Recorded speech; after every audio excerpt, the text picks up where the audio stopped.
Talk to me about 2025, an unbelievable year last time. How does 2025 possibly be better than 2024? Great question. I think the obvious answer or expectation would be around the trophies, and that has to be a goal of ours. But it can't just be about that. It can't be a failure if you don't win every trophy. So we aspire to improve on and off the field. We want to play a better brand of rugby. We want to improve as people, and we want to get on better, connect better, have deeper conversations, make more of an impact in the community. So it's about nothing new, but doubling down on the things that have had us some success in the last few years. I want to ask you about Vegas, but there's so much going on with Vegas. It's amazing. We now know Michael Buffer and whoever else, goodness knows what's going to be announced. But one thing that a lot of people have said, and it's similar to when a team goes to Australia for the World Cup Challenge, it's then managing the few weeks after. Now, it's a long way away this year, but have you thought about that and how you try and deal with post-Vegas? Because it could be difficult.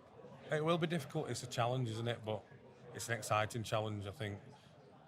One thing I know about the group from the last few years is when we've come back from a Challenge Cup final or a World Cup Challenge against Penrith or other things, bits of success or defeat, they're pretty resilient and we cope with it reasonably well. So I've learned things in the past, what we can do. I think dealing with the jet lag and the physical side of it is going to be important, but we'll talk about that as an opportunity, an exciting one. So you're right to ask, but I feel like we're in a good shape to handle it. Will you be going to the last Wigan chapel? Yeah, I'm definitely going to show my face, yeah. I'm definitely going to have a look at it. I'm all for embracing everything that this game throws up as an individual myself and encouraging the players. It is genuinely a once in a lifetime opportunity. So as long as you don't take your eye off the game and preparing for the game and afterwards, then we're ripping. You've got Chris Radlinski as your CEO now. Him and Carl Fitzpatrick they're out there thinkers who come out with things outside the box.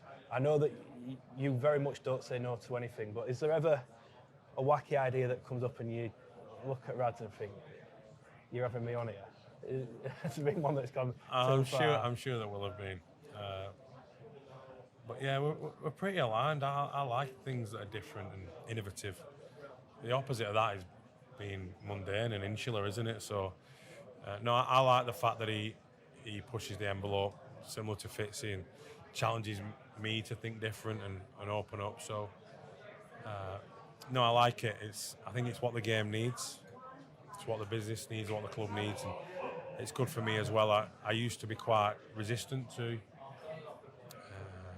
social media and the media access to certain aspects of the club, but I sort of see it as it's my problem, my issue, and if you're going to be a modern coach and coaching future generations, hopefully, then you've got to open up and get over yourself.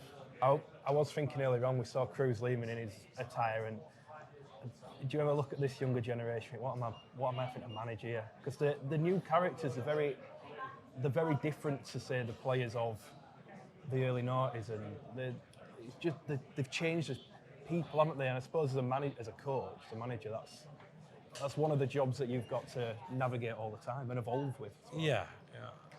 I think what I want my team to be and players to be is themselves. So if that is part of their personality that they want to showcase and embrace, then I'm all for that. And again, I think it's great for supporters to see the characters within the sport.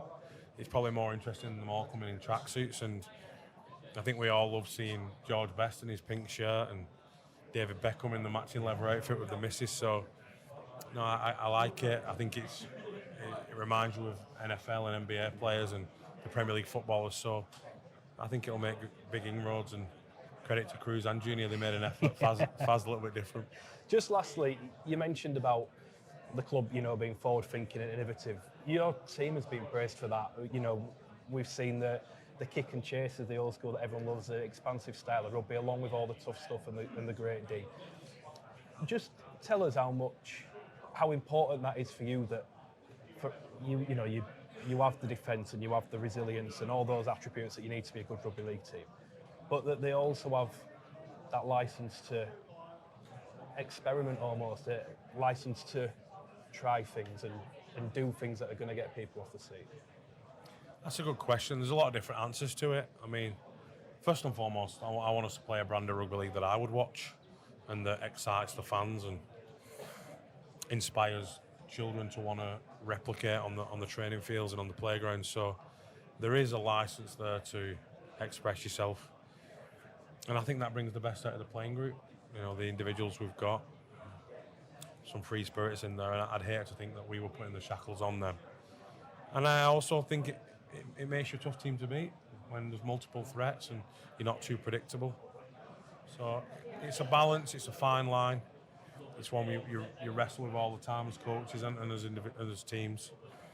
You know, innovation, free thinking, combined with discipline and repetition. So that's the beauty of our sport. Lovely. Thank you very much.